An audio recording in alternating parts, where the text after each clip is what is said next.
child hurts. Physical child abuse is injury which is caused intentionally by a parent or a caregiver. For every 100 abused children, only 5 of them may be identified by the healthcare system. Now, what are the risk factors for abuse? When you're dealing with risk factors for child abuse, you have to look at child characteristics, you have to look at the environmental characteristics, and you have to look at the caregiver characteristics as well.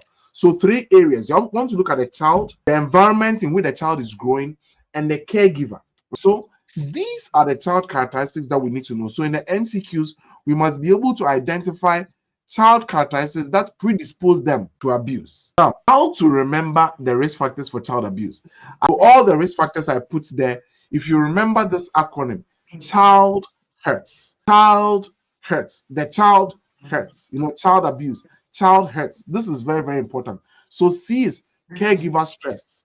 So caregiver stress like financial issues, mental health issues. Is history of abuse in the caregiver as a child. So we've gone through all these factors, but I just put it out so you'll be able to remember it for your MCQ1 exam. And then isolation, where there's limited social support. And then L stands for low socioeconomic status in the adults in the home.